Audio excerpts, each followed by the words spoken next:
You're live. So how do we raise kids to become compassionate, people-centered, visible leaders?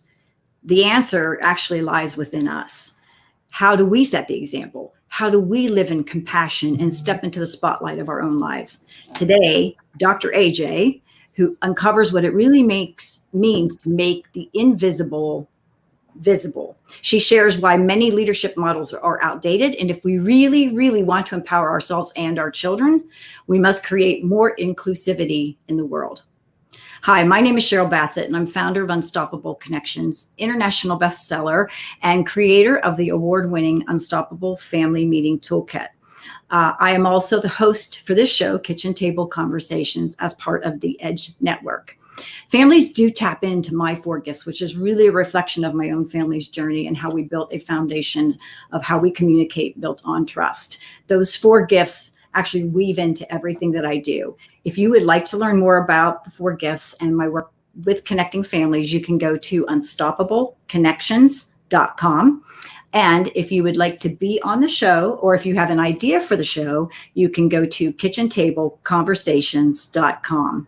Now, I like to set an intention for every show, and we do that because I think it's so important. But what I love about today's show is that it's not only that setting that intention around it, it actually is about that very thing in terms of the intention we're setting. So let me tell you what I mean by that. First of all, let me say that this show covers the fun stuff to the tough stuff and everything in between.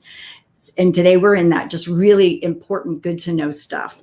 But what we do is we actually tap into one of the gifts that I get to share, which is the gift of love. And we unwrap that gift by choosing to celebrate ourselves and others. So it's with that intent and really the heartbeat of today's show that we come and celebrate the person who came here today to give up their time, their talent, and their beauty and how they see the world. So with that, I am going to bring up in just a moment here, Dr. AJ, and I want to read her bio first, though, because I want to make sure I get it right. And she's got a fun bio too, by the way.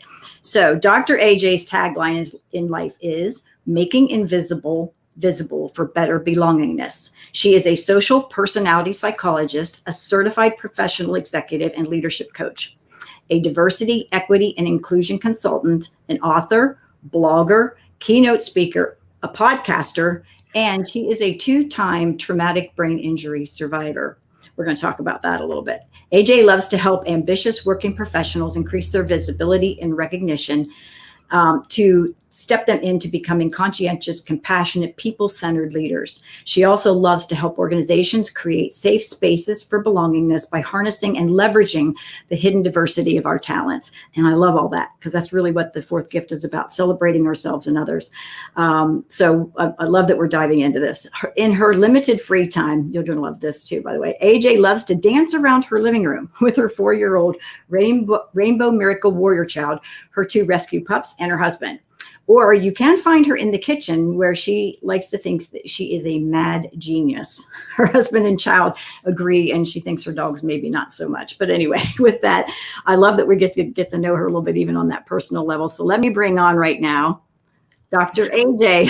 Hi. Hi. I love your bio. That was like one of my most favorite to read so far.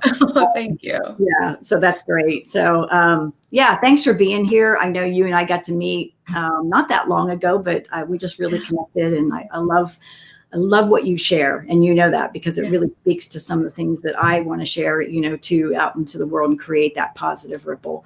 But we all land where we land because of where life has sort of taken us. And so I just really like to step into what brings you to this moment of sharing what you do and your passion and what it is that you do in the world.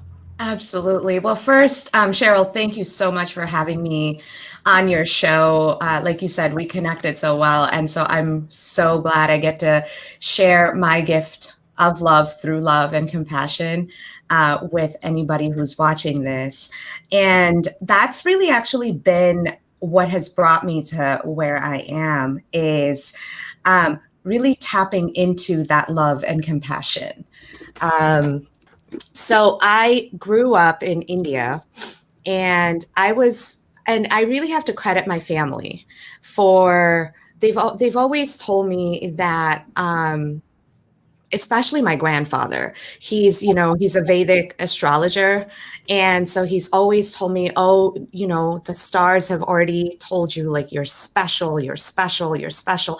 I didn't quite know what that meant, and I think, but it really just kind of instilled a sense of, I am meant for greater things than what my current body is telling me. And that came out when I had my second traumatic brain injury, which was a very severe one. And I actually left my body and technically sort of checked out. Mm-hmm. And I was brought back. And when I was brought back, I realized I didn't know my own name. Mm. I knew I was a doctoral candidate. I declared my candidacy just 2 days prior. So there was nothing could have made me forget that part. But I didn't know my own name. I had no idea who my family was. I had no idea who anybody around me was. And it started this journey of really having to rebuild or build my life from scratch. And the only way that was possible was by being compassionate to myself. Mm-hmm. And by accepting myself, giving myself grace, and figuring out what are the things that I need to work on. I was on grad student insurance, so there was no scope. Like I was, once my vitals were stabilized, they sent me home with no rehab, no recovery, nothing. So I had to figure all of that out. It was extremely frustrating, but it was when I started leaning into that love and that compassion that things started changing, really. And I started realizing my core values and what was important to me, what I felt like my purpose in life was. And I also started noticing all the different ways in which society was rendering me invisible. Oh, you have a brain injury. What kind of a job are you going to get? What can you even do? What is your prognosis like? Can you have kids? Can you do this? Can you do that? All of those. But then I also started realizing how I was internalizing all of those stories and rendering myself invisible, judging myself, being overly critical, not even allowing myself to have the space to grow or to think about growth. Yeah. And to think about my possibilities. And it was when that shift happened, when I said, no, I am going to grow. I am going to be compassionate. I am not what you think I am. Mm-hmm. I'm going to be what I am. Yeah. I get to dictate what I am. That's when the shift really happened. And yeah, you brought up some really just like amazing points here, because first of all, we tend to, and people do too, they tend to want to label us. And the second that we have those labels, then we start falling into what those labels tell us we should be. And I think letting go of those labels, I know there's a whole book called A New Earth that Eckhart Tolle does. It talks about letting go of all those labels, right? It's beautiful. But the other thing you made me think about, and I think this is so important, is that granting of grace that you were talking about to yourself, especially. And there's, the saying, to err is human, but to forgive is divine. I always say to err is human, but to forgive is divine, especially ourselves. Yep. Right. And we don't often do that. So your whole story is just beautiful in terms of, like really wrapping into just some really deep, meaningful things that people need to just be aware of. Yeah. Thank you. It was definitely a journey. And it was, for me, it was all trial and error, which is why it took, I only came out with my story and I only started going public with my services in 2019. Before then, I was sort of doing it, freelance, very low key, not trying really hard not to draw attention to myself, or, because I was still partly afraid of that judgment of what are people going to think if they think that person helping them has a traumatic brain injury? Will they think that my services or my help or support will be less effective? Right. But it was that 2019 was really where I said, you know what, forget it. I'm going to step into this, and what's the worst that could happen? Okay. You know, right. Especially for someone who came back from death, what's the worst that could happen? Yeah. Let's just do this. Just time to own it, right? Yeah. That's great. And so that's really when I think the big shift happened for me, where I realized like this is something that it's not just it was no longer about me. It was, there are so many people who don't have brain injuries, but all of us have had times in our life where we felt othered, where we felt we don't belong, where we've been rendered invisible. This is a human problem, and I can support. And with the support, it won't take you 10 years. It'll take you maybe a year. Right. You know, well, you talked about too, like the closeness of your family, and I know they were even excited today. Yeah, I think they're on. Yeah, I know they might even be actually on watching the show, which is great. So welcome. It's hard to tell on my feed if they're there or not, because they're on. I think they're on YouTube, but just that is so important to have that foundation. So I think that's something that, and let me go back and ask you a question, because you said you lost your memory. And you had to regain some of that. And then maybe through that process, you were able to let go of some labels maybe that you had put on yourself. Family support is so important. And some people get a lot of those labels from their childhood. But did you get your memory back fully? I'm just curious. I've gotten all of my relational memories back, but I still have huge episodic blanks. So yeah, if someone says, oh, remember we met at such and such a, like when you were 5, no, I'm not going to remember that.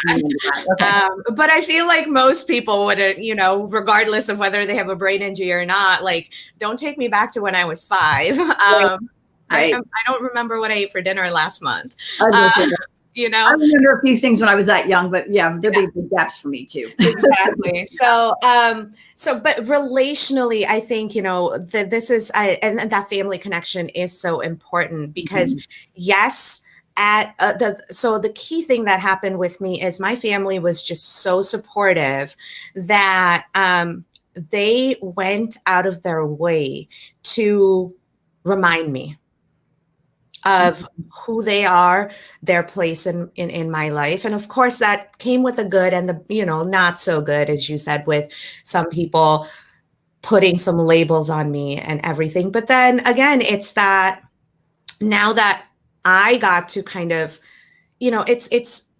I took control of it, right? I no longer let the emotions or these labels control me.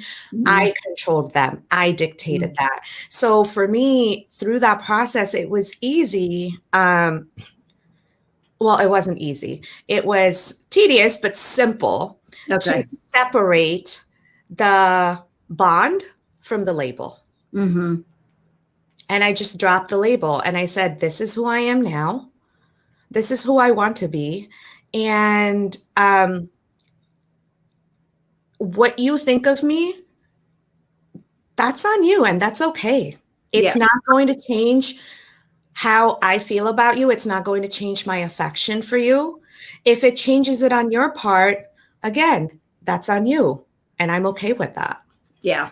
That right there, like if we could just bottle that and give it to people to say, like when somebody has like a negativity towards you, it's usually not about you, it's about them, right? And how do you just separate? And that's okay, because everybody's perfect in their journey, but how do you separate from that and not take that on, right? Yeah. So when you work with people and like some of that come to you now, and you look back at like their childhoods, and obviously not everybody has the family support like you did. And I'm just like, I think that's amazing. But is that where a lot of it starts? Because I feel like a lot of our core beliefs get built there. A lot of that labeling and our core beliefs start in our childhood years. Is that where you start with people, or where do you start when you're working with them? So it's interesting you bring that up, right? Because yes, a lot of our core beliefs do start as children. And I feel like with your work, this, that by the time we're 7 or 8, we have a really strong foundation of belief systems, because newborns and babies and toddlers are sponges. So they absorb everything, all of their experiences, but also all of the habits of that they're seeing around them and they're experiencing around them. My starting point is actually a little bit more abstract than that, because yes, those are beliefs. Let's first differentiate a belief from the truth. Because yes, those are beliefs. Once you can identify the difference between a belief and a truth, now let's go dig in and see where these two fall in your life experiences. That way we can take out the beliefs and focus on the truth. Because that truth is going to be what gets you to your core values now, outside of external influences. I love that. Yeah, that's great. That's a wonderful way to look at it. Yeah. So a wonderful start point. I know you, because you sent me a little bit ahead of time, obviously, what you wanted to talk about. I want to make sure we cover some of that, because I know that part of it is really this: how do we make the invisible visible, and really stepping into a leadership piece. And your whole thing is on that side of things, was talking about how, as parents, we have to be that first, right? We have to be that role model for our kids. So I thought I really wanted to give you a chance to talk about that, because I found that to be fascinating. And I think sometimes we just think about our kids being leaders, but we have to step into that first. Absolutely. Yeah. And I think that's where, so for me, making the invisible visible for better belongingness really starts with the self.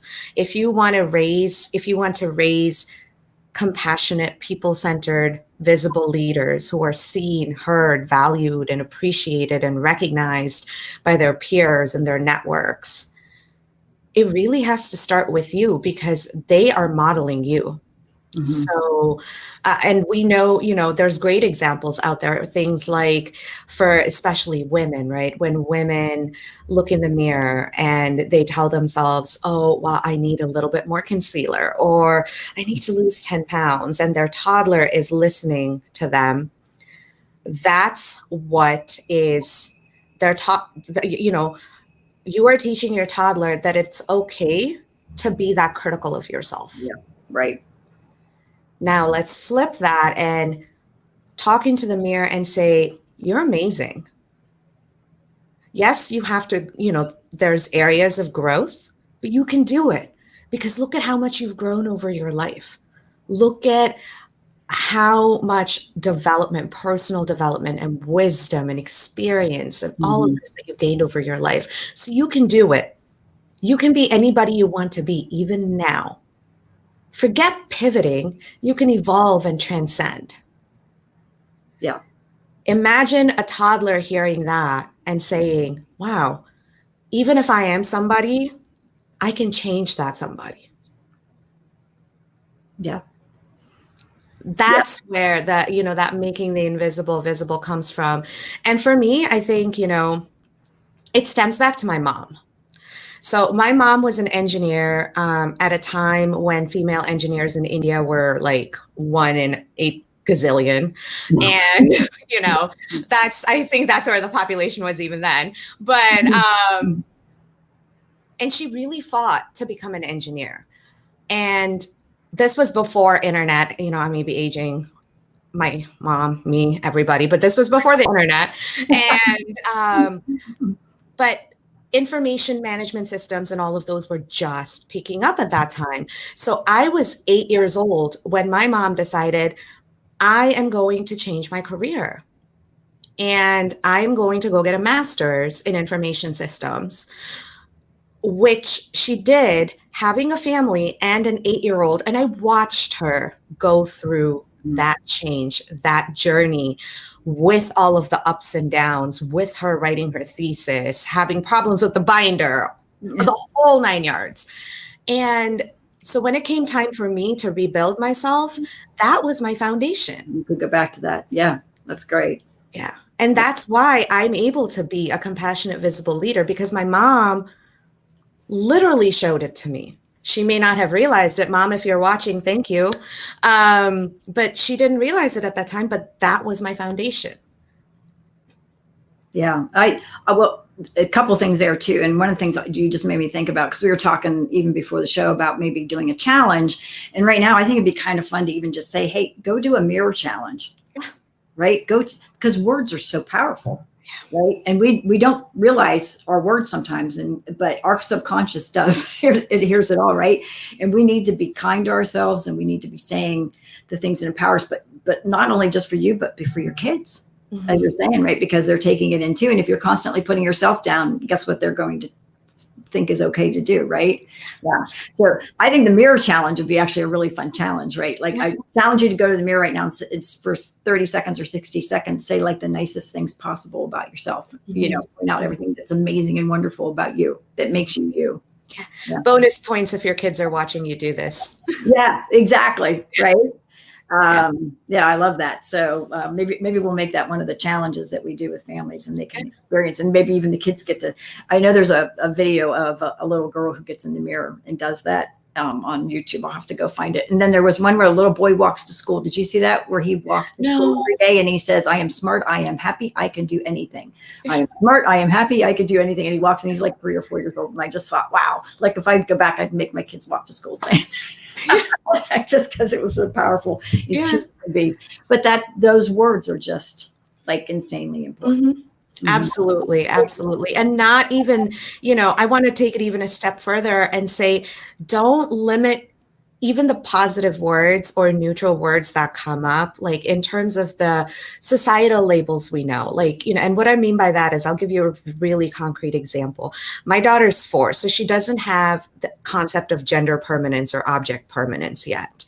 She's just starting to understand these things. Half the time she refers to herself in third person as he. And then she has this little lion doll that she calls Simba. Of course. Yeah. And Simba's a girl, but she knows, like in the movie, Simba's a boy. And she says, so what? My Simba's a girl, and she calls herself he sometimes, but she's still wearing dresses.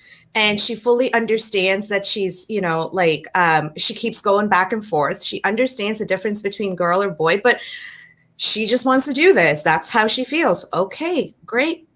You do that, because I am not going to limit what you are saying about yourself. The only time I step in the way is if she gets frustrated and she starts going down that negative spiral.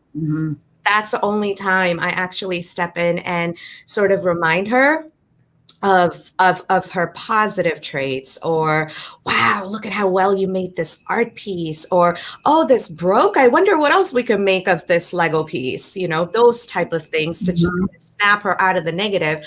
But other than that, I just let her be and let whatever comes out come out.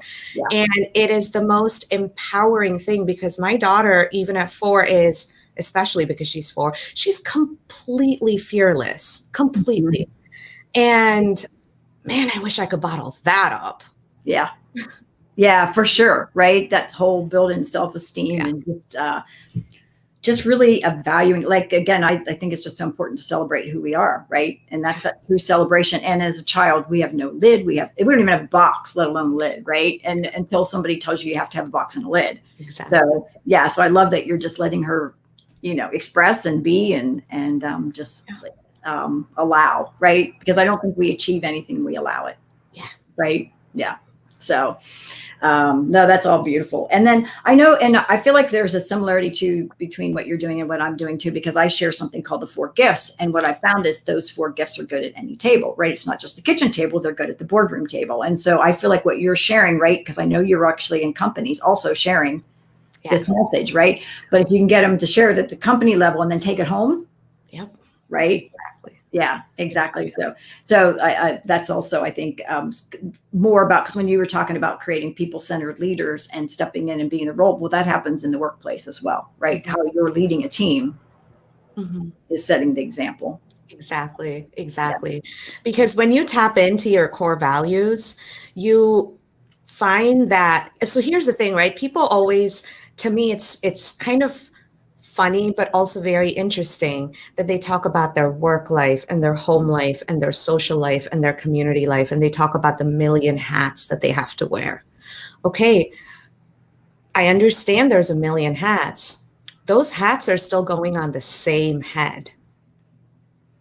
So I'm not focused on your hats. I'm focused on that head that the hats are going on, because that's the same head. So when you get that, when you understand that concept, that even though you think you are wearing all these different hats, at your core, you are the same person. So if you want to be a compassionate, people-centered, visible leader, you are being that in all of your spaces, no matter what hat or clothes you wear. Yeah, I love that, because your core values are your core values, and they really should be expressed no matter what you're doing, right? They should be expressed at work, at home, in everything you do, right? So yeah, so that makes sense. So you're right. So just actually like, well, what is at the core of who you are? Because no matter where you go out in life, I always say, like, at the kitchen tables when you meet, but when how do you show up in the world? Yeah, it shouldn't be any different. Exactly. Right. Yeah. Exactly. Beautiful. So I know you have on here making the invisible visible, which we've talked some about, and is the only way to learn, empower, and grow upward together, and the inclusivity. Maybe talk a little bit more about what you're talking about when you say inclusivity. So it's for me, it's interesting, which, funny. I'm actually doing a workshop on this next Tuesday on the 12th. So it's all over on Facebook and LinkedIn and everything. But it really is this idea that everything we've been taught about diversity and inclusion is outdated. There's no doubt about that, because we have learned from our past. So we're past oriented, not future oriented. We're not centered on the future, because here's the fact of life. Diversity has always existed in the universe. Our understanding by using the different labels is the only thing that changed. Right. Because non-binary individuals, homosexuality, different religions, different subsects of different religions, while, some of these are biological, some of these are man-made, some of these are spiritual, the spectrum covers all of them, and it's already there. So we're not creating anything new there. So inclusivity is kind of like the idea of, there's, in the vaster spectrum of the entire world, when we, let's bring it down to the boardroom. We often are told that, Verna Myers has that great saying of diversity is being let in the, room, and then inclusion is about dancing. I want to take it a step further and say, if diversity is acknowledging that you are different, inclusion is letting you participate because of your differences, not in spite of them. Yes. And belongingness is giving you the megaphone and telling you do have a voice and it's valid. Yep. I love that. One of our favorite quotes we used to share was that when you judge someone, you're not defining them. Exactly. Defining yourself, right, as someone who's judgmental, right? So I think just in realizing that the beauty in the world actually comes from the fact that we all bring unique talents, gifts. What a boring place the world would be if we were actually all the same. Exactly. Right? Yeah. Exactly. So I think celebrating that is absolutely. Exactly. So it's really, inclusion is because of who you are, not in spite of it. But if you look at these old, diversity, inclusion, and leadership models, think about when they were created.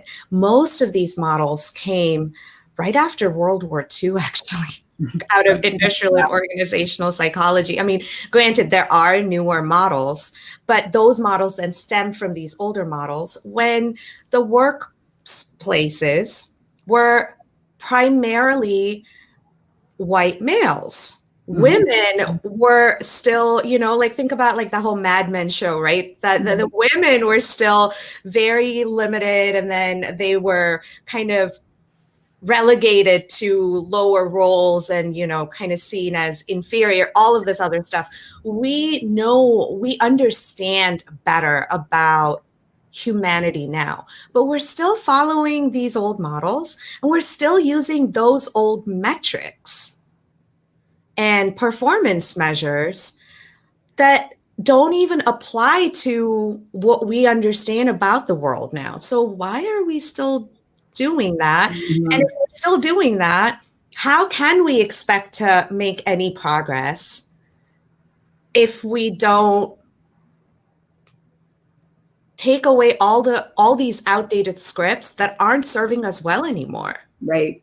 Well, so amazingly, we're actually almost at time here, and I feel like you and I could keep going. And if we could keep going, we'd probably just solve all the world's problems. Anyway, but I think you bring up a point, and one of the things I'll just say real quick, and is that I think there's a shift happening right now, and I can feel it. I know you probably can too, and there's excitement in that. I know that right now there's things going on too that aren't positive, but I really believe when we come out the other side of all this, that there's going to be some things that have shifted and changed that are going to be beautiful. So I'm excited about that aspect of it. I want to throw up something real quick here, because if people wanted to reach out to you, I wanted to let them know how they could do that. So you can jump on it's free. So it's good. Clarity call at www.ajrao,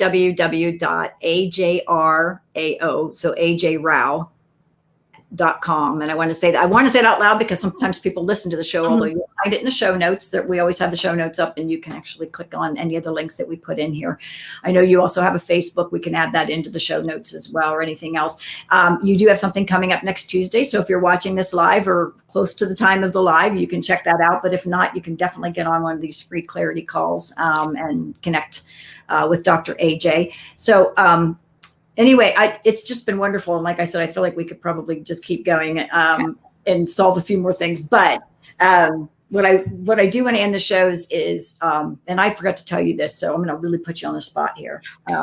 You'll do fine. I'm not worried about it. But we close every show with a dot, which is a drop of thought, really like a pearl of wisdom. So if you were going to leave one parting thought, a dot, we call it a drop of thought, with the audience who's watched this, what would that be?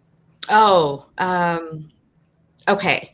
So I'm going to use a prop for this. I love it. This is my llama. And I call this llama my spirit animal, because when I walk into my office every single day, in my home office, this llama reminds me that llamas, they don't care how other people think of how they're chewing, how they're hopping funny. How they're just these quirky little animals, but at the same time, they're incredibly smart. They're fiercely protective of their herd and their tribe, and you don't want to mess with them, and those are the quirks I like to embody. This llama is a reminder for me to own your quirks and to lean into them and be authentically you, because that is the greatest gift you can give to the world. I love it. So if you're quirky and you know it, clap your hands. There you go. Thank you so much for being here. I'm going to close it out by just saying what I love to share, which is, that ripples don't flow in, they flow out. And if we really want to see change out in our world, then it's going to start with us, and it starts in our own homes with our own families first. So that's why I love doing the Kitchen Table Conversation show. I love having a guest like you on that I just think really embraces the heartbeat of everything that I would love to see out in the world. So thank you so much for being here and sharing today. Thank you for having you. Yeah. Take care. You too.